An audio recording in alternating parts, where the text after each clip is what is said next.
اعوذ باللہ من الشیطان الرجیم بسم اللہ الرحمن الرحیم۔ اللہ تعالیٰ کی فضل و کرم سے روزے سے متعلقہ مسائل کے بیان کا سلسلہ جاری ہے۔ پچھلے پروگرام میں روزہ توڑنے والی چیزوں کا اور پھر جن چیزوں سے روزہ نہیں ٹوٹتا ان میں سے کچھ چیزوں کا بیان کیا تھا، اور ہمارا مقصود یہ ہے کہ ہمیں مکمل طور پہ معرفت حاصل ہو جائے کہ کن چیزوں سے روزہ ٹوٹ جاتا ہے اور کون سے امور ایسے ہیں جن کی بنا پر روزہ نہیں ٹوٹتا، تاکہ غلط فہمی کی بنا پر ہم اپنا روزہ نہ توڑ بیٹھیں اور غلط فہمی کی بنا پر ہم یہ نہ سمجھیں کہ شاید ہم روزے کی برکات سے محروم ہو گئے۔ انہی میں سے آخری جو ہمارا مسئلہ چل رہا تھا وہ یہ تھا کہ کیا انجیکشن سے روزہ ٹوٹ جاتا ہے یا نہیں۔ تو جس سے میں نے پچھلے پروگرامز میں آپ کی خدمت میں عرض کیا ہے کہ فقہا نے فرمایا کہ تین چیزوں کی وجہ سے روزہ ٹوٹتا ہے۔ ایک، جسم کے سوراخوں کے ذریعے کسی چیز کا داخل بدن ہونا جبکہ انسان کو روزہ بھی یاد ہو۔ دوسرا، زوجہ سے قربت وغیرہ کرنا اور اس سے ہی متعلقہ مسائل کے جان بوجھ کر کوئی ایسا فعل کرنا جس سے غسل واجب ہو۔ اور تیسرا، قے، جبکہ وہ منہ بھر کر ہو، جان بوجھ کر کی جائے، روزہ بھی یاد ہو تو ان سے روزہ ٹوٹتا ہے۔ ان تین چیزوں کی تفصیل کی روشنی میں جمہور فقہا یہ کہتے ہیں کہ انجیکشن سے روزہ نہیں ٹوٹے گا، کیونکہ وہ کہتے ہیں کہ جب انجیکشن مثلا ہاتھ وغیرہ میں لگا رہے ہیں، اسی طرح ڈرپ وہ بھی مطلب جسے ہاتھ وغیرہ میں لگائی تو اس کے ذریعے جو دوا داخل بدن ہو رہی ہے وہ سوراخوں کے ذریعے نہیں ہو رہی بلکہ رگوں اور شریانوں کے ذریعے ہو رہی ہے، اور نہ یہ قے ہے نہ یہ قربت ہے زوجہ سے، لہذا تینوں چیزیں نہیں پائی گئیں، لہذا روزہ نہیں جائے گا۔ لیکن بعض فقہا یہ کہتے ہیں کہ دیکھیں، جو شریعت نے فرمایا کہ جو چیز داخل بدن ہو جائے چاہے سوراخوں کے ذریعے ہو اس سے روزہ ٹوٹ جاتا ہے، تو اس کی وجہ داخل بدن ہونا نہیں ہے، بلکہ وجہ یہ ہے کہ وہ چیز اندر جانے کے بعد جسم کی اصلاح کا، جسم کی تقویت کا سبب بنتی ہے۔ جیسے دوائی اندر پہنچے گی تو جسم کی اصلاح کرے گی، جسم کو توانا کرے گی، اور غذا وغیرہ پہنچے گی تو اس سے قوت حاصل ہوتی ہے۔ تو یہ جو فقہا ہیں یہ فرماتے ہیں کہ انجیکشن سے بھی یہی فائدہ حاصل ہو رہا ہے کہ اگرچہ یہ دوائی رگوں کے ذریعے نہیں پہنچ رہی، لیکن جب یہ اندر پہنچ جاتی ہے تو بدن کی اصلاح بھی ہوتی ہے اور تقویت کا یہ دوائی سبب بھی بن رہی ہے، لہذا روزہ ٹوٹنا چاہیے۔ تو معلوم یہ ہوا کہ چونکہ اس زمانے میں یعنی نبی کریم صلی اللہ علیہ وسلم کے زمانے اقدس میں انجیکشن کا رواج تو نہیں تھا، لہٰذا اب یہ مسئلہ ہوا قیاسی، اور قیاسی مسائل میں جب فقہاء اعظام پہ اختلاف ہو جائے تو عوام کے لیے گنجائش ہوتی ہے کہ وہ جس فقیہ کے قول کو چاہے قبول کر لے۔ لہذا اگر کوئی دوران روزہ انجیکشن لگائے گا اور ان مفتیان کرام کے، ان فقہاء اعظام کے مسئلے کو اخذ کر کے لگائے گا جنہوں نے کہا کہ رگوں یا شریانوں کے ذریعے کوئی چیز داخل بدن ہو تو روزہ نہیں جاتا، تو ان کو روزہ نہیں جائے گا۔ اور اگر کوئی نہ لگائے، احتیاط کرے کہ ہو سکتا ہے ان فقہاء کرام کا قیاس قوی ہو کہ جنہوں نے اصلاح بدن یا تقویت بدن کی بنا پر کسی چیز کے اندر داخل ہونے سے روزے کے ٹوٹنے کا حکم دیا، وہ اگر بچیں تو ان کے لیے بہت اچھی بات ہے، اولا ہے، افضل ہے۔ اسی طرح بعد ہمارے بھائی پوچھتے ہیں کہ وہ دمے کے مریض ہیں اور انہیلر یوز کرتے ہیں، اس میں لیکوڈ دوا ہوتی ہے، دمے والے اس کو ہلاتے ہیں اور پھر حلق کے ذریعے اس کو اندر پہنچایا جاتا ہے۔ تو چونکہ حلق کے ذریعے کوئی بھی دوا یا غذا اگر اندر پہنچتی ہے تو لازم بات ہے جب حلق کے ذریعے پہنچا رہے ہیں تو معدے کے اندر بھی بہت سے اس کے ذرات یا اثرات پہنچ سکتے ہیں، لہذا اس پر روزہ ٹوٹنے کا ہی حکم ہوگا۔ اور اگر مطلب یہ کہ چونکہ ضمن بات آگئی تو ہم نے روزہ نہ توڑنے والی چیزوں کے بیان میں اس کو ذکر کر دیا، لیکن یہ توجہ رکھنے والی بات ہے کہ اگر کوئی ایسی دوائی یوز کرتے کہ جو اندر تک نہیں پہنچ پاتی تو جائز ہوتا۔ اب انہیلر باقاعدہ دوائی اندر جا رہی ہے تو اس سے روزہ ٹوٹنے کا حکم دیا جائے گا۔ بعض اوقات انسان حالت روزہ میں غسل کرتا ہے اور اس پانی کی ٹھنڈک وہ اپنے جسم کے اوپر جس طرح محسوس کر رہا ہے، اندر تک بدن ٹھنڈا ٹھنڈا محسوس ہوتا ہے، باطن کے اندر بھی، تو کیا اس ٹھنڈک سے روزہ ٹوٹتا ہے؟ تو نہیں۔ اگرچہ انسان کتنا ہی پانی میں نہائے، سمندر میں جا کر نہا لے، اگر اس کی ناک وغیرہ یا حلق کے ذریعے پانی اندر نہیں پہنچتا، بدن خوب ٹھنڈا ہے، اندر تک ٹھنڈک محسوس ہو رہی ہے، تو اس میں شرن حرج نہیں ہوتا، روزہ نہیں جائے گا۔ بعض اوقات ہم وضو کرتے ہیں، وضو کرنے کے بعد جو کلی وغیرہ کی تو تھوڑی بہت تری ہمارے منہ میں رہ جاتی ہے اور وہ تری تھوک کے ذریعے مل کر ہمارے حلق میں مثلا اتر گئی، تو کیا اس سے روزہ ٹوٹ جائے گا؟ تو یہ چونکہ ایسی تری سے بچنا بہت ہی دشوار ہے، بہت ہی زیادہ حرج ہے، یا تو یوں آدمی کرے کلی کر کے تھوکتا رہے جب تک کہ اسے یقین نہ ہو جائے کہ منہ میں پہنچنے والی تری نکل چکی ہے، تب تک وہ ایسا کرتا رہے، تو یہ بہت مشقت والا کام ہے۔ لہٰذا فقہا نے فرمایا کہ اگر منہ میں کلی کی ہے اور کلی کرنے کے بعد پھر منہ میں تھوڑا بہت پانی داڑوں کے پیچھے یا زبان کے نیچے وغیرہ کہیں رہ گیا اور تھوک کے ساتھ مل کر اندر اتر گیا تو اس سے روزہ نہیں جایا کرتا۔ تھوک کا مسئلہ آپ کو پہلے بھی بتایا تھا کہ اگر کسی نے حالت روزہ میں جان بوجھ کر اپنا تھوک نگل لیا تو اس سے روزہ نہیں جاتا، لیکن کیا یہ فعل کراہت کا باعث ہے، مکروہ ہے کہ نہیں، اس پہ انشاءاللہ ہم اگلے پروگرام میں یا ابھی تھوڑی دیر بعد ہم کلام کریں گے۔ اگر روزے کے مکروہات کے بیان کا موقع ملا تو یہ کہ کراہت ہے یا نہیں وہ ایک الگ مسئلہ ہے۔ ابھی ہمارا موضوع یہ ہے کہ اس سے روزہ ٹوٹتا ہے یا نہیں ٹوٹتا، لہذا اپنا تھوک چاہے کتنی ہی مقدار میں انسان نگل لے اس کا روزہ نہیں جائے گا۔ ایک مسئلہ یہ یاد رکھیں، پہلے بھی تھوڑا سا اشارہ کیا تھا کہ روزے کے لیے پاکی شرط نہیں ہے، لہذا اگر کسی نے مثال کے طور پہ سحری میں اس کی آنکھ کھلی اور یہ دیکھا کہ اسے احتلام ہو چکا ہے اور روزے میں بند ہونے میں وقت بہت قلیل ہے، یا تو سحری کر لے یا غسل کر لے، تو اس کے لیے شرعاً اجازت ہوتی ہے کہ وہ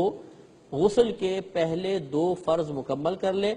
یعنی غرغرہ کلی سمیت غرغرہ کرنا اور ناک میں پانی چڑھانا، یہ 2 کام کر لے، کیونکہ یہ سحری بند ہونے کے بعد نہیں کر سکیں گے، روزہ ٹوٹنے کا اندیشہ ہے،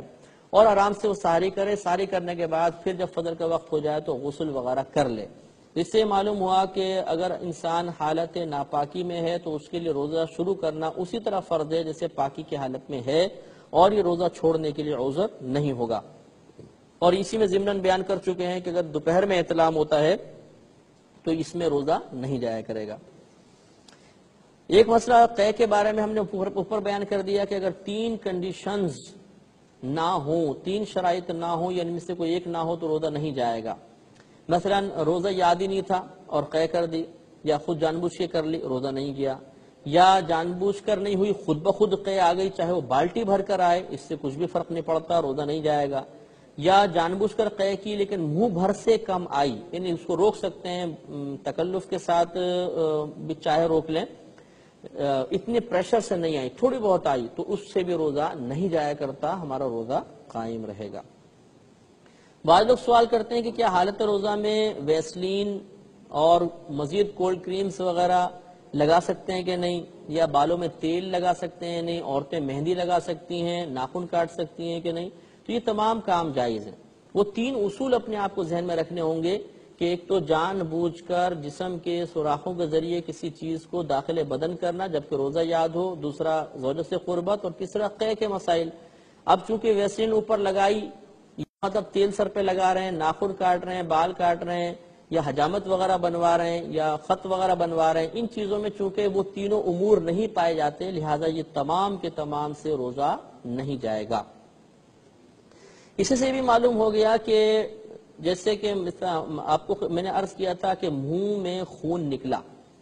اور وہ حلق تک نہیں پہنچا تو اس سے روزہ نہیں جاتا، تو اس پر یہ مسئلہ یاد رکھیں کہ جسم کے کسی بھی حصے سے خون نکلے، چاہے کتنی ہی مقدار میں کیوں نہ نکل جائے، خون کے نکلنے سے روزہ نہیں جایا کرتا۔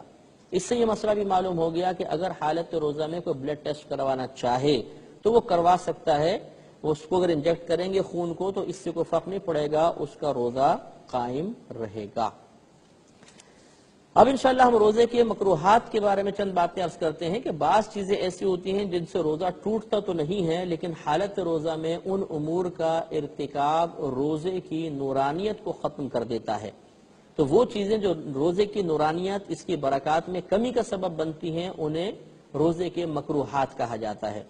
اس میں ایک تو حدیث پاک یاد رکھیں کہ بخاری شریف کی روایت سیدنا ابو ہریرہ رضی اللہ تعالی عنہ سے مروی ہے کہ نبی کریم صلی اللہ علیہ وسلم ارشاد فرماتے ہیں کہ جو بری بات کہنا اور اس پر عمل کرنا نہ چھوڑے تو اللہ تبارک و تعالی کو اس کے بھوکا پیاسا رہنے کی کوئی حاجت نہیں۔ اس قول کا مطلب خدا نہ خواستہ یہ نہیں ہے کہ جو بھوکا پیاسا، مطلب جو بری بات کو چھوڑ دے گا، بری بات پر عمل نہیں کرے گا تو اس کے روزے کی اللہ کو حاجت ہے، یہ مراد کہنے کے نہیں ہے۔ کہنے کا مطلب یہ ہے کہ اللہ تبارک و تعالی یہ چاہتا ہے، وہ ارادہ فرماتا ہے کہ اس کے بندے کامل روزہ اس کی بارگاہ میں بھیجیں۔ اگر کوئی شخص کامل نہیں بھیجتا، بری بات کرتا رہتا ہے، تو ایسے روزے کو اللہ تعالیٰ پسند نہیں فرماتا۔ اس طرح نسائی شریف کی روایت ہے، حضرت ابو ہریرہ رضی اللہ تعالی عنہ راوی ہیں، نبی کریم صلی اللہ علیہ وسلم ارشاد فرماتے ہیں کہ بعض روزہ رکھنے والے ایسے ہیں کہ جنہیں سوائے بھوک اور پیاس کے کچھ بھی حاصل نہیں ہوتا، اور بعض نماز پڑھنے والے ایسے ہیں، رات میں قیام کرنے والے ایسے ہیں کہ جنہیں سوائے جاگنے کے اور کچھ حاصل نہیں ہوتا۔ اس کا مطلب بھی فقہاء نے، شارحین نے یہ بیان فرمایا کہ انسان حالت روزہ میں کچھ ایسے کام کر لیتا ہے کہ روزے کی برکات، اس کا ثواب، اس کی نورانیت زائل ہو جاتی ہیں، اور صرف وہ کھانے پینے کی مشقت اس کو حاصل ہوتی ہے اور کچھ بھی نہیں رہتی۔ اسی طرح حاکم کی روایت ہے، حضرت ابو ہریرہ رضی اللہ تعالی عنہ ہی راوی ہیں، نبی کریم صلی اللہ علیہ وسلم نے فرمایا کہ روزہ اس کا نام نہیں ہے کہ آدمی کھانے پینے سے باز رہے، بلکہ روزہ تو اس کا نام ہے کہ انسان بےہودہ چیزوں کو، لغو چیزوں کو، بیکار کاموں کو بھی چھوڑ دے۔ اس سے یہ معلوم ہوا کہ اگر انسان روزے کو کامل طریقے سے اللہ کی بارگاہ میں بھیجنا چاہتا ہے تو اسے ان تمام امور کو جاننا ہوگا کہ جس کی وجہ سے روزے کی نورانیت زائل ہو جاتی ہے، اور جاننے کے بعد پھر انہیں اپنے سے دور کرنے اور ان سے دوران روزہ بچنے کی کوشش کرنی ہوگی۔ اب میں اس کی تفصیل عرض کرتا ہوں کہ جن چیزوں سے روزے کی برکات زائل ہوتی ہیں۔ ایک تو مسئلہ یہ ہے کہ کوئی بھی گناہ جس سے اللہ تبارک و تعالی اس کے رسول کریم صلی اللہ علیہ وسلم نے منع فرمایا، وہ عام دنوں میں بھی گناہ ہوتا ہے اور حالت روزہ میں مزید گناہ ہوتا ہے، اور اس گناہ کی وجہ سے روزے کی برکات زائل ہوتی ہیں۔ مثال کے طور پہ غیبت ہے، چغلی ہے، الزام تراشی ہے، بہتان لگانا ہے، اسی طریقے سے نماز قضا کرنا یا گالیاں بکنا، فحش باتیں کرنا، فحش مناظر دیکھنا، یہ تمام امور چونکہ عام دنوں میں بھی گناہ ہیں، حالت روزہ میں مزید گناہ ہے، تو اس سے روزے کی برکات زائل ہوتی ہے۔ دوسرا مسئلہ یہ ہے کہ بلا کسی عذر کے کوئی شے چکھنا، اس سے بھی روزہ مکروہ ہو جاتا ہے۔ اور چکھنے کا مطلب یہ ہے کہ صرف زبان پہ کسی شے کو لے کر پھینک دینا، لہذا اگر کسی نے چکھنے کا مطلب یہ سمجھا کہ تھوڑا بہت معدے میں اتار لینا تو اس سے تو روزہ ٹوٹ جائے گا۔ اب اس میں بعض اوقات ایسا ہوتا ہے کہ شریعت کسی چیز کو چکھنے کی اجازت مرحمت فرماتی ہے، لیکن عذر کی بنا پر۔ عذر یہ ہوتا ہے، مثال کے طور پر ایک عورت ہے، اس کا شوہر بہت سخت ظالم ہے، وہ جانتی ہے اگر نمک یا مرچ تیز ہو گئی تو شوہر شدید مارے گا، پیٹے گا، ظلم کرے گا۔ اس صورت میں اس خاتون کے لیے اجازت ہے کہ حالت روزہ میں بھی تھوڑا بہت سالن زبان پہ رکھ کر اس کے ذائقے کو محسوس کر لے۔ لیکن جیسے میں نے پہلے کہا، چکھنے کا مطلب اندر اتارنا نہیں ہے۔ اگر ان خاتون نے بھی تھوڑا بہت نمک چاٹا ہے، سالن چاٹا اور اس کو اندر اتار لیا تو روزہ ٹوٹ جائے گا، صرف زبان سے چکھ سکتے ہیں۔ اسی طریقے سے دوسرا مسئلہ کہ جیسے آپ بازار میں گئے کوئی چیز خریدنے، پھل فروٹ وغیرہ، اور بعض پھل ایسے ہوتے ہیں کہ جن کو اگر چکھیں تو کڑواہٹ وغیرہ ظاہر ہو جاتی ہے، تو اگر ایسا معاملہ ہے تو پھر یہاں پر بھی چکھنا عذر ہے کہ اپنے زبان پر تھوڑا بہت اس کو مل کر دیکھ لیں، لیکن اندر اب بھی نہیں اتاریں گے، یہ اچھی طرح یاد رکھیے۔ اسی طریقے سے بعض بہنوں کے بچے بہت چھوٹے سے ہوتے ہیں اور وہ روٹی وغیرہ کی طرف آ چکے ہوتے ہیں، روٹی وغیرہ کھاتے ہیں، اور اگر انہیں بغیر چبائے لیکن دی جائے تو ذرا دقت ہوگی، تو اس بہن کے لیے بھی اجازت ہوگی کہ وہ غذا کو اپنے دانتوں سے چبا کر اس کو کھلا سکتی ہے، یہ عذر ہے۔ لیکن یہاں پر بھی وہی میں بار بار عرض کر رہا ہوں کہ اس کو معدے میں اتارنے سے روزہ ٹوٹ جائے گا۔ اسی طریقے سے یہ اگرچہ آپ کو بتایا کہ اگر عورت کو چھوا یا کوئی اور افعال کیے جس سے مطلب ڈسچارجنگ نہیں ہوئی تو یہ روزے میں جائز ہوتے ہیں، لیکن ان میں کراہت اس وقت آتی ہے کہ جب کسی شخص کے بارے میں گمان ہو، وہ اپنے بارے میں اپنے باطن کو کمزور محسوس کرتا ہے کہ اگر وہ عورت کے قریب بھی آیا یا اس کو چھوا تو ایسے وہ پھر مطلب یہ کہ قربت کی طرف بڑھ جائے گا اور اپنے آپ پہ قابو نہیں رکھ سکے گا، تو اس کے لیے تو اب قریب آنا بھی مکروہ ہوگا، اسے بھی پھر روزے کے مکروہات میں شمار کیا گیا ہے۔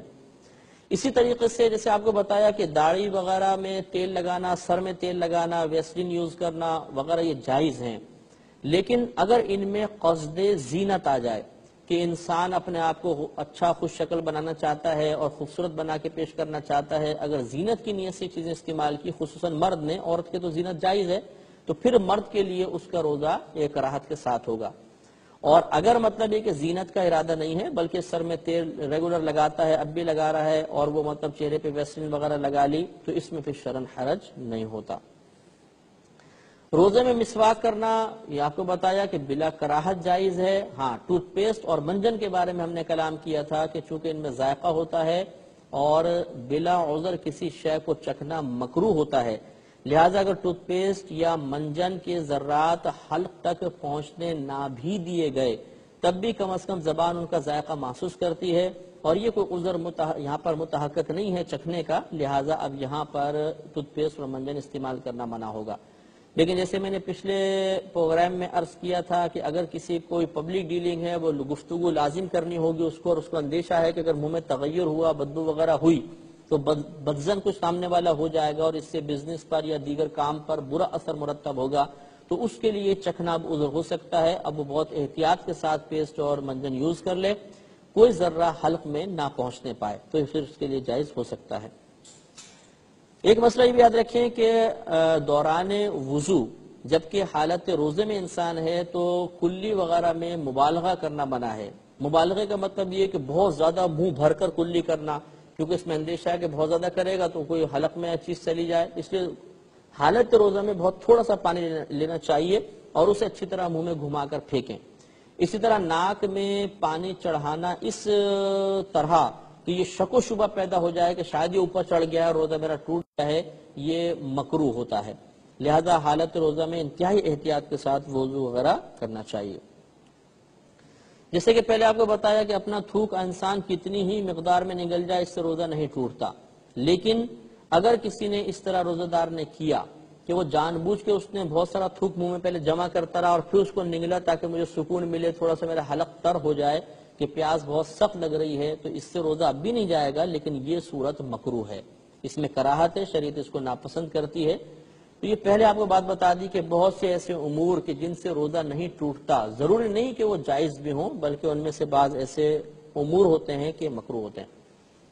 ایک مسئلہ بھی عرض کیا تھا کہ اگر ہم نہائے ٹھنڈک اندر محسوس ہوئی تو پھر اس سے روزہ نہیں جایا کرتا، لیکن اب اس میں کراہت کا پہلو یہ ہوتا ہے کہ اگر کوئی روزے کو بوجھ سمجھ کر پھر وہ مطلب یہ کہ نہاتا ہے یا گیلا کپڑا کر کے اپنے اوپر رکھتا ہے تو اب اس صورت میں مطلب کراہت پیدا ہوگی کہ وہ عبادت کو بوجھ سمجھ رہا ہے، اب کراہت ہے، اور اگر بوجھ نہیں سمجھ رہا ویسے اس کے لیے روزہ گزارنا ذرا سا مشکل ہو رہا ہے، دل میں کوئی اعتراض نہیں ہے، روزے کو برا نہیں سمجھ رہا، اب اگر وہ یہ چیز استعمال کرتا ہے تو اس کے لیے بالکل جائز ہے۔ ایک مسئلہ بھی یاد رکھیں کہ روزے میں ہر ایسا کام کرنا جس سے کمزوری بہت ہی زیادہ غالب ہو جائے وہ بھی مکروہ ہوتا ہے۔ اس لیے فقہا نے فرمایا کہ اگر کوئی سخت کام کرتا ہے اور اسے ڈیوٹی سے ذرا مطلب ریلیف مل سکتا ہے، مالک اس کو اجازت دے گا تو پھر وہ کام تھوڑا کرے رمضان میں، تاکہ اس کام کی وجہ سے روزے کا ضعف بہت زیادہ محسوس نہ ہو، کیونکہ جب زیادہ ضعف محسوس ہوتا ہے تو معاذ اللہ پھر نفس میں روزے سے متعلق ناپسندیدگی پیدا ہوتی ہے اور یہ شریعت کو محبوب نہیں ہے۔ اس سے ہمارے وہ مطلب نوجوان بھی درس حاصل کریں کہ جو رمضان میں کرکٹ وغیرہ بہت زیادہ کثرت سے کھیلتے ہیں تاکہ روزہ آرام سے کٹ جائے۔ اب اس میں ہوتا یہ ہے کہ وہ بھاگ دوڑ کے اتنے تھک چکے ہوتے ہیں کہ ان کی حالت بہت زیادہ خراب ہو جاتی ہے اور پھر بعض اوقات انہیں روزے کو برا بھلا کہتے ہوئے بھی دیکھا گیا ہے۔ لہذا ہر ایسا کام کہ جس سے انسان تکلیف میں مبتلا ہو جائے اور مطلب روزہ بوجھ محسوس ہو وہ کرنا ناجائز ہوتا ہے، لہذا اب اس طریقے سے روزہ میں کوئی سخت کام نہیں کرنا چاہیے یا نہیں کریں گے۔ اسی طریقے سے یاد رکھیں کہ اگر کوئی بعض لوگ یہ سوال کرتے ہیں کہ جی روزہ اگر ہم رکھیں تو اتنی کمزوری غالب ہو جاتی ہے کہ کھڑے ہو کر نماز بھی نہیں پڑھ سکتے ہیں، تو کیا ہم روزہ چھوڑ دیں؟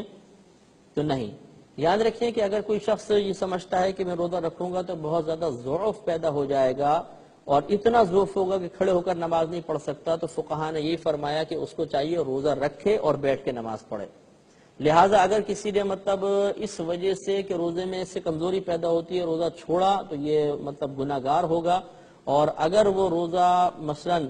رکھتا ہے اور پھر ضعف شدید غالب ہو گیا اور بیٹھ کے نماز نہیں پڑھتا، کھڑے ہو کر پڑھتا ہے، تو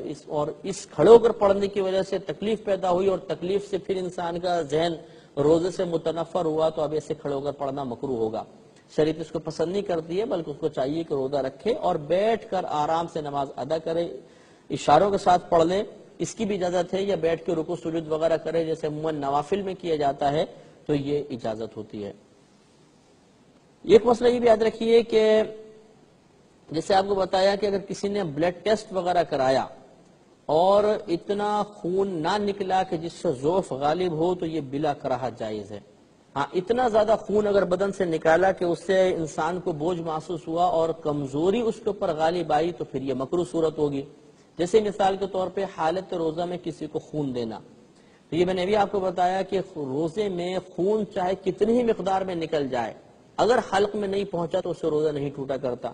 لیکن اس کا مطلب ہرگز یہ نہیں ہے کہ یہ بلا کراہت جائز ہے. چنانچہ کسی نے اگر خون دیا اور اسے ضعف اور کمزوری محسوس ہوئی اور حالت روزہ میں خون دیا تھا تو اب اس کا روزہ مکروہ ہوگا.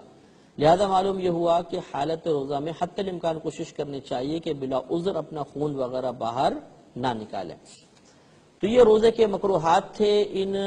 تمام چیزوں پہ ہمیں توجہ کرنی چاہیے، اور ایک مرتبہ پھر میں خلاصہ کلام آپ کی خدمت میں ضرور عرض کروں گا. اس کو بار بار ذہن میں لے کر آئیں، اپنے ذہن میں محفوظ رکھیں کہ 3 چیزیں ایسی ہیں جن سے ہمارا روزہ ٹوٹتا ہے. اگر یہ 3 امور نہ ہوں تو روزہ نہیں جائے گا. ہاں، روزہ نہ جانے کا مطلب یہ نہیں ہے کہ وہ بلا کراہت جائز ہوگا. یہ ہو سکتا ہے کہ روزہ نہ ٹوٹے لیکن اس میں کراہت پیدا ہو جائے. اور وہ 3 چیزیں آپ کو بتائی ہیں کہ ایک، جان بوجھ کر قصدن جبکہ روزہ یعنی یاد ہو کچھ کھانا پینا یا کوئی جسم کے سوراخوں کے ذریعے دوا وغیرہ کو اپنے بدن میں داخل کر لینا، اس سے روزہ ٹوٹ جائے گا. دوسرا، اگر قربت وغیرہ کی وجہ سے یا اس سے متعلق ایسے افعال کہ جن سے غسل واجب ہو جاتا ہے، جان بوجھ کے ایسے افعال کیے تو اس سے. اور تیسرا، قے کے ذریعے روزہ ٹوٹتا ہے، باقی کسی چیز سے نہیں ٹوٹتا. اب آپ کے اطراف میں جتنی بھی چیزیں ہیں، آپ رمضان کے آنے سے پہلے پہلے ان کے بارے میں غور شروع کریں. مثال کے طور پہ جو چیزیں آپ استعمال کرتے ہیں اور روزمرہ زندگی میں استعمال کر رہے ہیں یا آپ کے اطراف میں گھر میں لوگ چیزیں استعمال کر رہے ہیں، ان میں کو ایک ایک کو تصور میں لے کر آئیں اور اس پوری تفصیل کی روشنی میں اس کو دیکھیں. مثال کے طور پہ اوپر سے چلیں، سر میں تیل لگانا. اب غور کریں، آپ کو فوراً جواب ملے گا کہ چونکہ قصدن جسم کے سوراخوں کے ذریعے کوئی شے اندر نہیں جا رہی، یہ قربت بھی نہیں ہے، یہ قے بھی کیسے بھی اس کو کوئی تعلق نہیں ہے، تو روزہ نہیں جائے گا. اسی طریقے سے جسم پر ویسلین وغیرہ ملنا،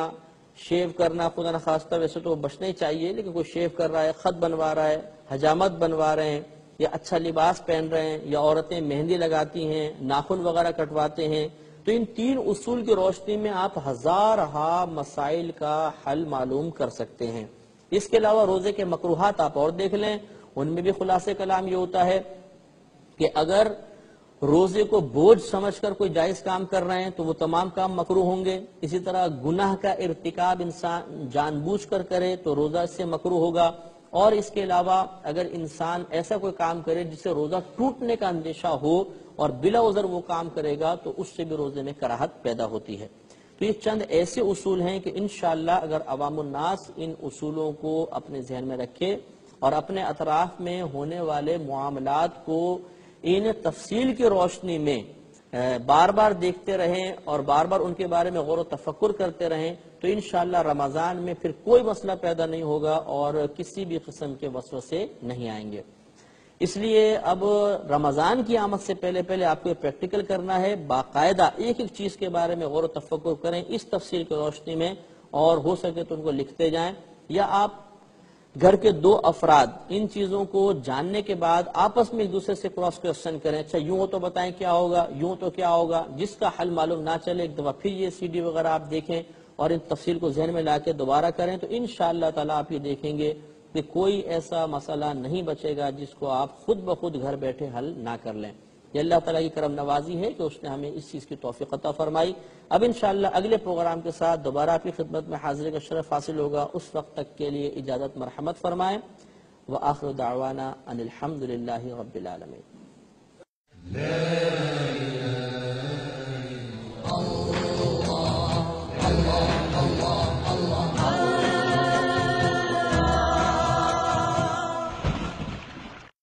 اگر کوئی اپنا بھلا چاہتا ہے اسے چاہے جس کو خدا چاہتا ہے. اعوذ باللہ من الشیطان الرجیم. بسم اللہ الرحمن الرحیم. خواتین حضرات، آپ کی خدمت میں روزوں سے متعلقہ مسائل کے بیانات چل رہے ہیں. پچھلے پروگرام میں ہم نے آپ کی خدمت میں ان چیزوں کے بارے میں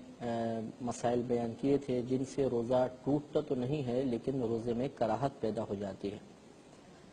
آج آپ کی خدمت میں ان مسائل کو ذکر کیا جائے گا کہ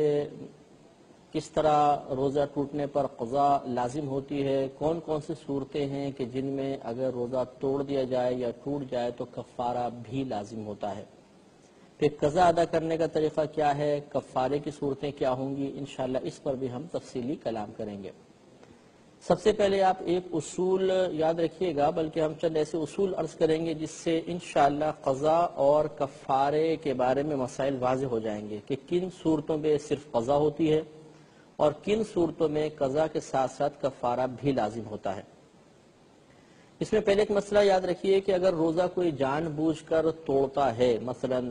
تو یہ ایک جرم ہے، یہ اللہ تبارک و تعالیٰ کی نافرمانی ہے، اللہ تعالیٰ کے حکم کی ممانعت والا کام ہے۔ تو اگر کوئی ایسی صورت ہو کہ جس سے یہ ثابت ہو جائے کہ انسان نے جان بوجھ کر روزہ توڑا ہے جبکہ اس کو روزہ دار ہونا یاد بھی تھا، تو ہم کہیں گے کہ اس کا جرم کامل ہے، کیونکہ روزہ یاد ہے، کوئی باقاعدہ عذر بھی نہیں ہے، اس کے باوجود روزہ توڑ رہا ہے، تو اس نے قصداً اللہ تبارک و تعالیٰ کی ناراضگی کو مول لیا اور جان بوجھ کے روزہ توڑا، اس نے بہت بڑا جرم کیا، اور جرم ایسا ہے کہ اس میں کوئی اس کا عذر نہیں، لہذا یہ جرم کامل کہلائے گا۔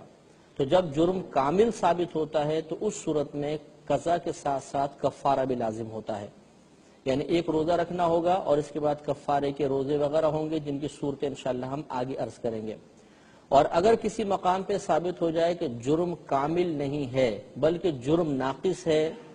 اس نے جان بوجھ کر روزہ توڑنے کا ارادہ نہیں کیا ہے بلکہ اور آزار وغیرہ اس میں شامل ہو جائیں اور روزہ ٹوٹ جائے، تو پھر کفارہ نہیں ہوتا بلکہ قضا ہوتی ہے۔ تو غرض یہ کہ پہلے آپ ایک اصول یاد رکھ لیجئے گا کہ اگر جرم کامل ہوگا تو اس پر قضا اور کفارہ دونوں ہیں، اگر جرم ناقص ہوگا، کامل نہیں ہے، تو صرف قضا ہے، کفارہ نہیں ہوتا۔ اب وہ صورتیں کیا کیا ہیں کہ جن میں جرم ناقص کہلائے گا، جرم کامل نہیں ہونے پاتا، وہ صورتیں آپ کی خدمت میں عرض کرتا ہوں تاکہ مسئلہ اور بہت اچھی طریقے سے واضح ہو جائے۔ مثلا ایک مسئلہ یاد رکھیں کہ کوئی سحری کر رہا تھا اور اسے وقت کا احساس نہیں رہا، حتیٰ کہ وہ سحری بند ہونے کے بعد بھی کھاتا پیتا رہا، پھر کسی نے یاد دلایا ارے بھائی ٹائم ختم ہو گیا، آپ تو کھا رہے، تو اب ایسی صورت میں چونکہ سحری بند ہونے کے بعد اس نے کھایا پیا ہے لیکن یہاں پر روزہ توڑنے کا قصد نہیں ہے، اللہ تبارک و تعالی کی نافرمانی کا ارادہ نہیں ہے، تو اگرچہ اس سے جرم تو سرزد ہوا ہے لیکن یہ ناقص ہے، لہذا اس مقام پر صرف قضا ہوگی، کفارہ نہیں ہوگا۔ اسی طریقے سے مثلا کوئی زوجہ کے قریب تھا اور اس نے قربت چاہی، قربت اس نے کی حتیٰ کہ روزہ بند ہو گیا، ان دونوں کا احساس نہیں رہا، اور بعد میں جب وقت دیکھا تو معلوم ہوا کہ دوران قربت ہی روزے کا وقت یعنی سحری کا ٹائم پورا ہو چکا تھا، فجر کا وقت شروع ہو گیا تھا، تو گویا کہ یہ قربت جو ہے روزے کی حالت میں واقع ہوئی ہے، ایسی صورت میں روزہ ٹوٹ گیا ہے، لیکن یہاں پر بھی چونکہ بھولے سے ایسا ہوا، وقت وغیرہ نہیں دیکھا تھا، لہٰذا اس پر صرف قضا ہے، کفارہ نہیں ہوگا۔ اور شاید آپ کو یاد ہو کہ ہم نے پہلے شروع میں مسئلہ عرض کیا تھا کہ عوام الناس میں جو یہ بات مشہور ہے کہ سحری بند اس وقت کریں گے جب اذانیں مکمل طور پہ ختم ہو جائیں، یہ غلط مسئلہ ہے، کیونکہ اذان فجر کے لیے ضروری ہے کہ وہ سحری بند ہونے کے بعد ہی دی جائے ورنہ اذان ہوگی ہی نہیں،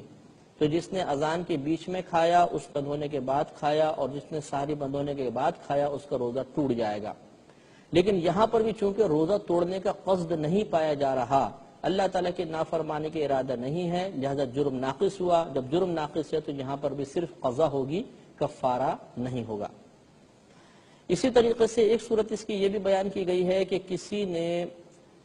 کھانا وغیرہ کھانے پر یا روزہ توڑنے پر مجبور کر دیا، مجبوری کی وہی صورت ہے جس کو ہم اکراہ شرعی کہتے ہیں، میں نے آپ کو بیان کی تھی کہ کسی نے صحیح دھمکی دی کہ اگر تم روزہ نہیں توڑو گے میں تمہیں جان سے مار دوں گا یا تمہارا کوئی عضو خراب کر دوں گا، چہرہ بگاڑ دوں گا، ہاتھ وغیرہ کاٹ دوں گا، اور اس روزہ دار کو یقین ہے کہ اگر میں اس کی بات نہیں مانوں گا تو یہ کر گزرے گا،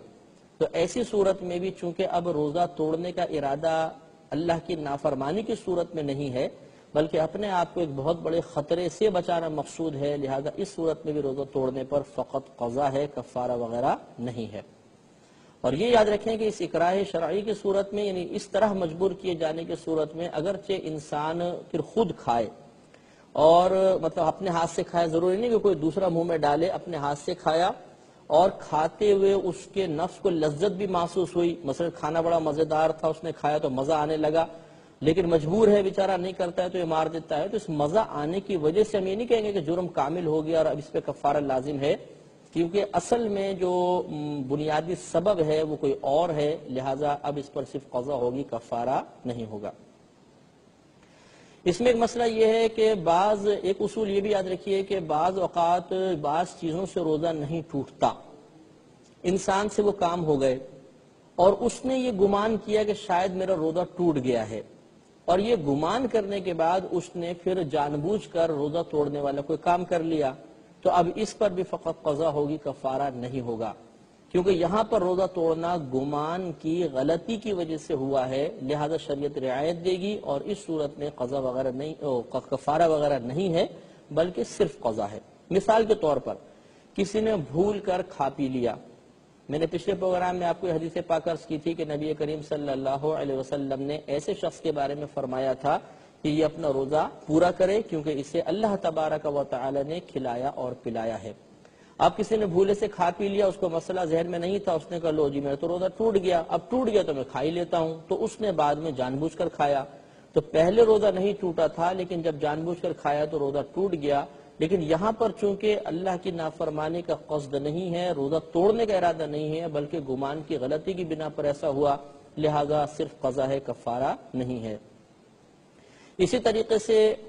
مثلا بھول کر اس نے قربت کی تھی زوجہ سے، پھر اس کو یاد آ گیا اور مطلب اس کے بعد پھر اس نے کہا چلو جی اب تو روزہ ٹوٹ ہی گیا ہے، حالانکہ بھول کر کی تھی، اور پھر اس نے مطلب روزہ توڑنے والا کوئی فعل کر لیا، تو اس پر بھی قضا ہوگی۔ اسی طرح دوپہر کو اٹھا اور دیکھا کہ احتلام ہو چکا ہے، اور اس نے گمان کیا کہ شاید احتلام سے روزہ ٹوٹ جاتا ہے، اور اس کے بعد جان بوجھ کر کھا پی لیا، تو اس پر بھی صرف قضا ہے، کفارہ نہیں ہوگا۔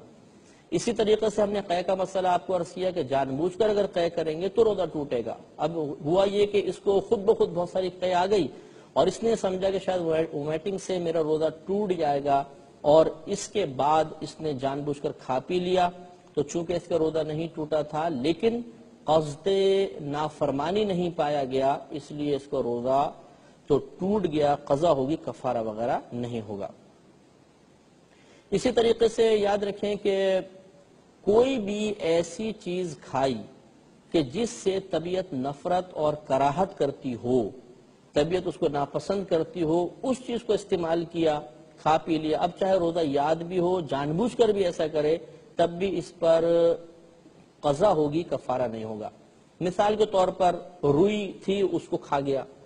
اب روئی تو ویسی مطلب نہیں چبائی جائے گی، طبیعت اس سے نفرت و کراہت کرتی ہے، اب کس نے روئی کھا لی، اندر نگل لی، تو اس پر قضا ہے، کفارہ نہیں ہے، کیونکہ یہاں پر بھی جرم ایک لحاظ سے ناقص ہے۔ ناقص اس اعتبار سے ہے کہ کامل اس وقت ہوتا جب روزہ توڑنے کا ارادہ ہوتا، لیکن اگر مکمل طبیعت ایک لذت محسوس کرتی، اس صورت میں پھر کفارہ بھی بنتا۔ اب چونکہ یہاں مکمل لذت نہیں ہے بلکہ طبیعت تو کراہت محسوس کر رہی ہے، لیکن روزہ توڑنے والا فعل ہے، لہذا ہم کہیں گے قضا ہے، کفارہ نہیں ہے۔ اسی طریقے سے اس کی چند مثالیں آپ لے لیں، کسی نے بہت مٹھی بھر کر مٹی اپنے منہ میں ڈالی، وہ کھا گئے، تو تھوڑی بہت مٹی سے تو شاید ذائقہ بن جاتا، لیکن اتنی ساری کھانے سے طبیعت کراہت کرے گی، طبیعت ناپسند کرے گی، لہذا قضا ہے، کفارہ نہیں۔ یوں ہی اگر تھوڑا بہت نمک چاٹتا، روزہ یاد تھا نمک چاٹا، تو اس میں تو لذت ملتی، ذائقہ محسوس ہوتا ہے، لیکن پوری مٹھی بھر کے نمک منہ میں ڈال لیا اور اس کو اندر نگل لیا، تو لازم بات ہے کہ اتنی کثرت کے ساتھ نمک کو طبیعت پسند نہیں کرتی، کفارہ نہیں ہوگا، قضا ہوگی۔ اسی طریقے سے اس نے کسی چیز کا چھلکا کھا لیا، مثلا خربوزے کا چھلکا، اب وہ خربوزے کا چھلکا تو نہیں کھایا جاتا، اتنا سخت ہوتا ہے اور موٹا ہوتا ہے، وہ اس کو چبا چبا کے کھا گیا، تو چونکہ طبیعت اس میں کراہت محسوس کرتی ہے، لہذا اب بھی صرف قضا ہوگی، کفارہ نہیں ہوگا۔ اسی طرح کاغذ تھا، اس کو یوں رول کر کے وہ چبا کے کھا گیا، تو کاغذ کو بھی مطلب یہ کہ طبیعت ناپسند کرتی ہے، قضا ہے، کفارہ نہیں ہے۔ ایک بات یہ بھی یاد رکھیے کہ رات میں اگر کوئی شخص نیت کرے گا اور پھر وہ دن میں جان بوجھ کر روزہ توڑے گا تو اس پہ کفارہ ہوتا ہے۔ تو چنانچہ اب ایک اصول یاد رکھیں کہ جیسے میں نے آپ کو عرض کیا کہ نیت کا وقت پوری رات بھی ہو سکتی ہے، یعنی رمضان کے روزوں کی نیت کا وقت پوری رات بھی ہے اور اگر بالفرض رات میں نیت نہیں کر سکے تو دن میں آنکھ کھلی تو زوال سے پہلے پہلے نیت کر لیں، روزہ ہو جائے گا۔ لہذا کفارہ اسی صورت میں ہوگا جب رات میں نیت کی ہو۔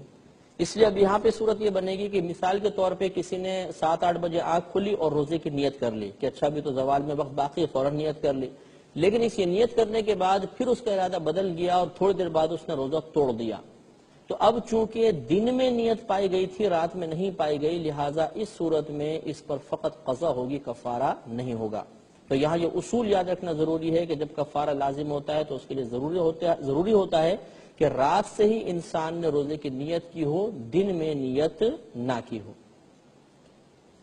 اسی طریقے سے جیسے میں نے آپ کو بتایا کہ قصد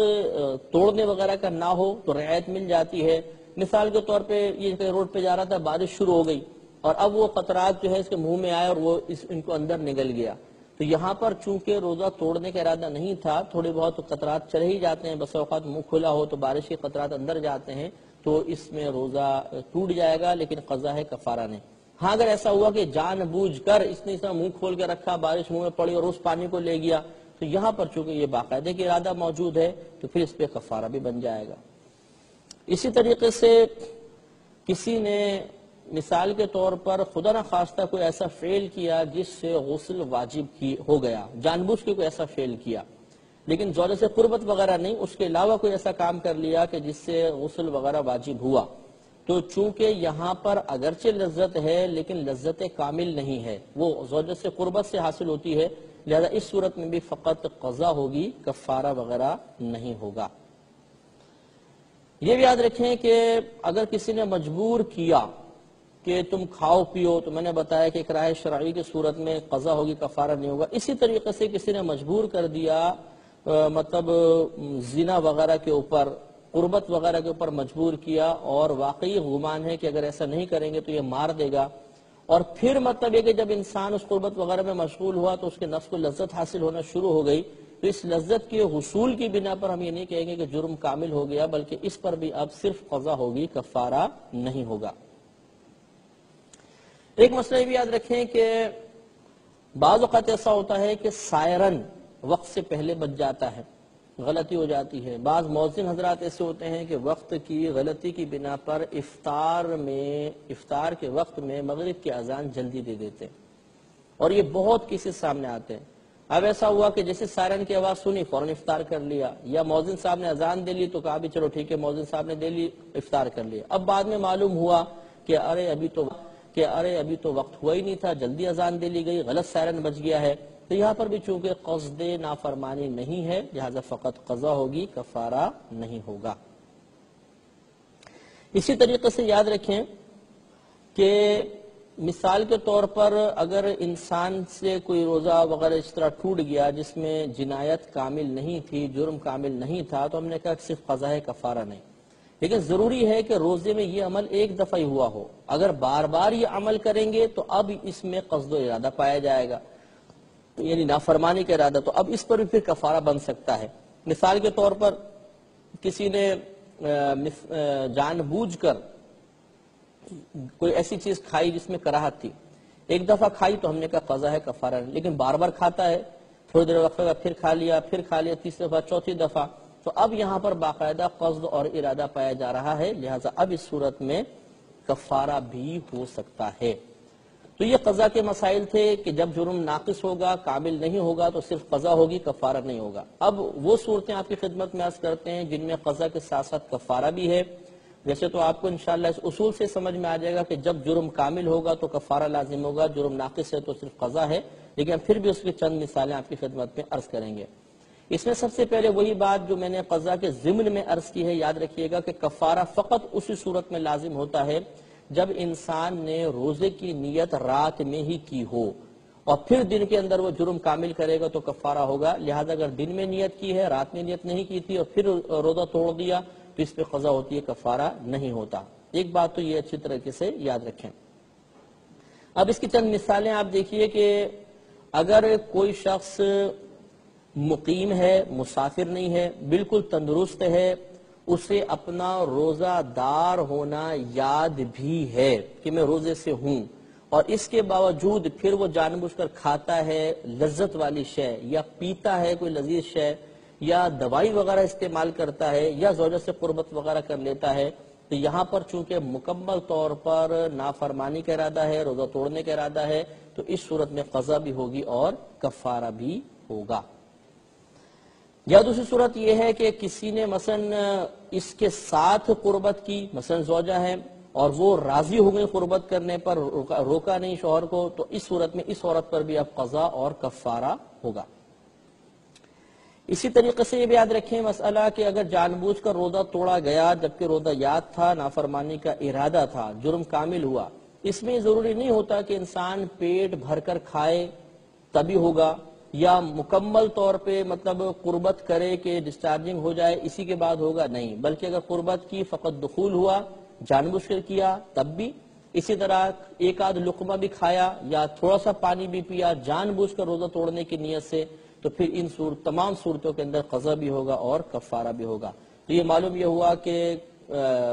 کفارے کے اندر پیٹ بھر کر کھانا یا مکمل طور پر لذت کو پائے تکمیل تک پہنچانا ضروری نہیں ہوتا، بلکہ تھوڑا بہت کھانے سے اور قربت وغیرہ تھوڑی بہت کرنے سے بھی کفارہ لازم ہو جاتا ہے۔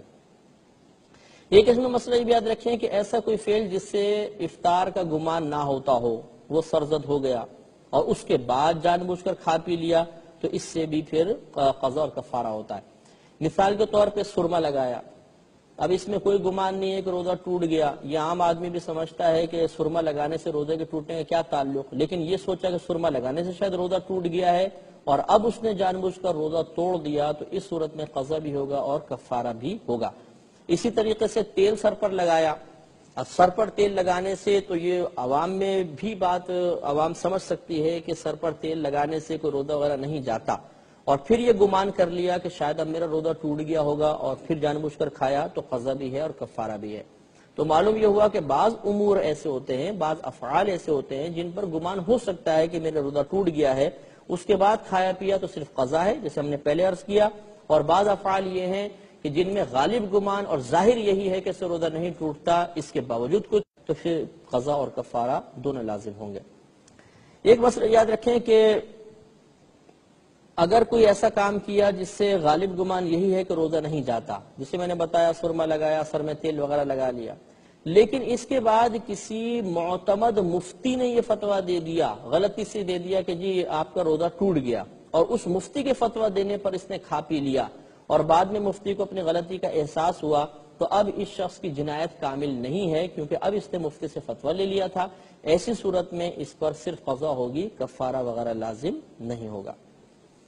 اسی طریقے سے یاد رکھیں کہ اس نے کوئی حدیث پڑھی اور اس حدیث سے اس نے خود استدلال کیا اور کوئی نتیجہ مرتب کر لیا کہ شاید میرا روزہ ٹوٹ گیا، اور پھر اس چیز سے حالانکہ روزہ نہیں ٹوٹتا تھا، نہ غالب گمان ہوتا تھا، اور پھر اس نے کچھ کھا پی لیا، تو چونکہ حدیث سے سمجھنے میں غلطی ہوئی ہے لہذا اس کو رعایت مل جائے گی اور اس کا کفارہ وغیرہ لازم نہیں ہوگا، صرف اس پر قضا لازم ہوگی۔ کفارہ لازم ہونے کے لیے ایک چیز یہ بھی بہت ضروری ہے، ذہن میں رکھیے کہ اگر کسی نے جرم کامل کیا تو ہم نے کہا بھی قضا بھی ہے، کفارہ بھی ہے، لیکن اس کے لیے ضروری یہ بھی ہے کہ اس دن پھر کوئی ایسا فعل نہ ہوا ہو غیر اختیاری طور پر کہ جس کی وجہ سے روزہ چھوڑنے کی اجازت ہوتی ہے۔ اگر ایسا فعل ہو گیا، کوئی ایسا معاملہ ہو گیا، کوئی ایسا کام ہو گیا، تو پھر کفارہ ساقط ہو جائے گا۔ مثال کے طور پر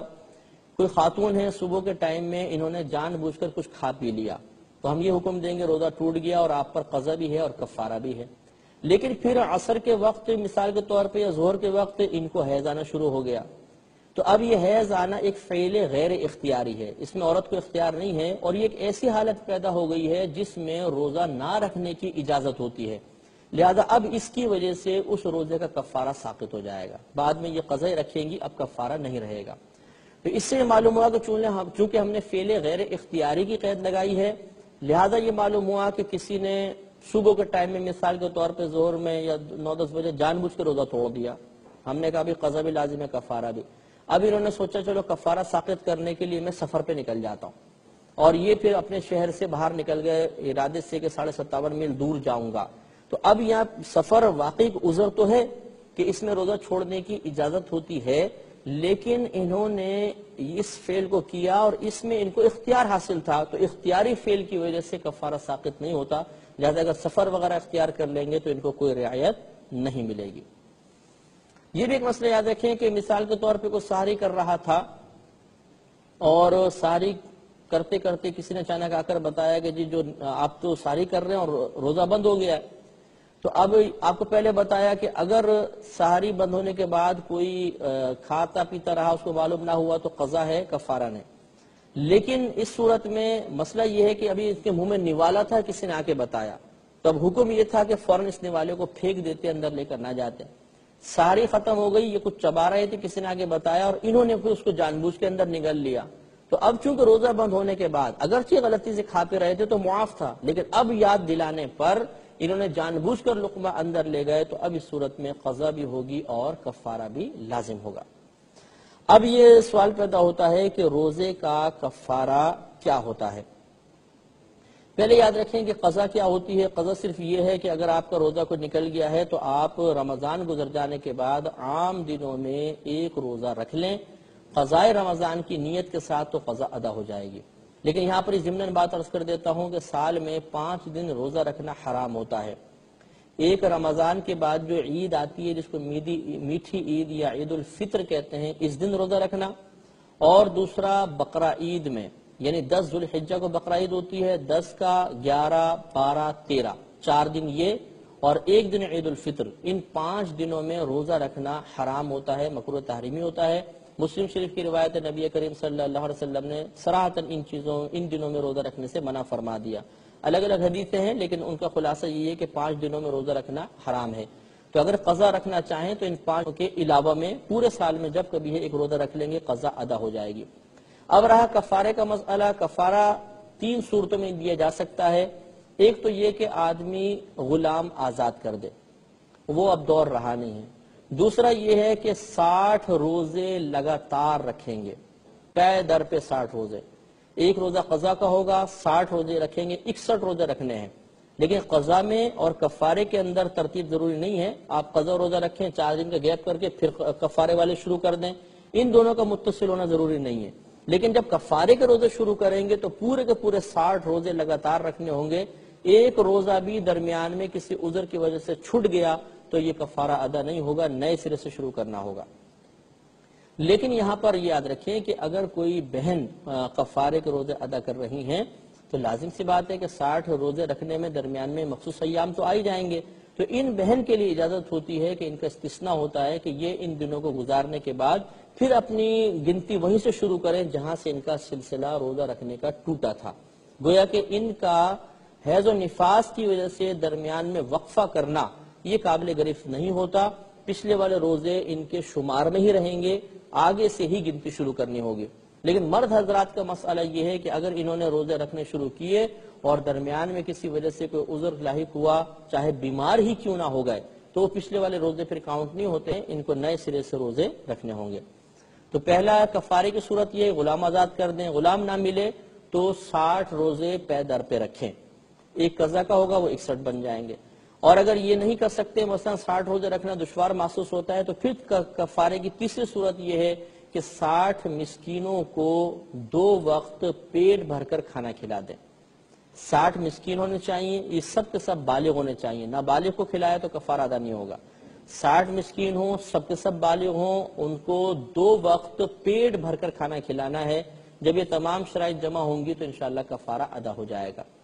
یہ بھی ہو سکتا ہے کہ آپ کو 60 مسکین نہ ملیں تو آپ ایک ہی مسکین کو 60 دن تک کھانا کھلائیں، صبح اور شام کا، لیکن یہ ضروری ہوتا ہے کہ جن کو آپ صبح کھلائیں انہی کو شام کو کھلائیں، علیحدہ علیحدہ افراد نہیں ہونے چاہیے۔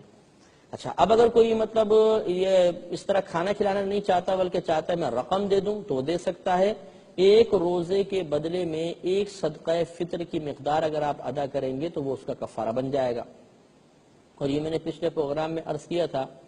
کہ آپ گھر میں جو بھی آٹا کھاتے ہیں اس کا 2 کلو 50 گرام آٹے کی قیمت ایک صدقہ فطر کی مقدار ہے۔ تو جتنے بھی آپ کے روزہ نکلے ہیں یعنی کفارے کے روزے ہیں، ہر روزے کے بدلے میں ایک صدقہ فطر کی مقدار دے دیں گے تو انشاءاللہ کفارے کے روزے بھی ادا ہو جائیں گے۔ یہ بھی یاد رکھیے کہ اگر ایک ہی رمضان کے 2 روزے توڑے ہیں، ایک ہی رمضان کی پہلا روزہ توڑا جان بوجھ کر، پھر 10 دن بعد دوبارہ روزہ توڑ دیا، تو ان دونوں کے لیے ایک ہی کفارہ کافی ہوگا۔ ہاں اگر 2 رمضان کے 2 روزے ہیں، مثلا ایک پچھلے رمضان کا روزہ توڑا تھا، پھر ایک اگلے رمضان کا روزہ بھی توڑ لیا، تو ان کے پھر علیحدہ کفارے ہوں گے۔ لیکن ایک ہی رمضان کے اگر کئی روزے آدمی توڑ دے تو جتنے بھی روزے توڑے گا ان کا کفارہ ایک ہی ہوگا۔ تو خدا نہ خواستہ یہاں پہ کوئی ترغیب دینا مقصود نہیں ہے کہ آدمی ایک دن روزہ توڑ دے تو بولے جی اب تو چلو جی کفارہ دینا ہی ہے اور باقی بھی توڑتے چلے جاؤ۔ یہ سخت حرام اور گناہ کبیرہ ہے، جان بوجھ کے روزہ نہیں توڑیں گے، لیکن شریعت نے رعایت دی ہے کہ اگر ایک رمضان کے ہی ایک سے زیادہ روزے جان بوجھ کے توڑ دیے گئے تو ایک ہی کفارہ سب کے لیے کافی ہوگا۔ تو الحمدللہ امید ہے اللہ کی ذات پاک سے کہ اگر ان مسائل کو آپ بار بار سنیں گے، بار بار ان پہ غور و تفکر کریں گے تو قضا اور کفارے سے متعلقہ کوئی بھی مسئلہ انشاءاللہ ہمارے سامنے آئے گا، ہم اس کو فوراً حل کرنے میں کامیاب ہو جائیں گے۔ اللہ تعالی ہمیں ذہنی وسعت عطا فرمائے، فہم کی قوت عطا فرمائے، حفظ کی مزید قوت عطا فرمائے، اور علم دین سیکھ کر دوسروں کو سکھانے کی بھی توفیق عطا فرمائے، آمین۔ وآخر دعوانا ان الحمدللہ رب العالمین۔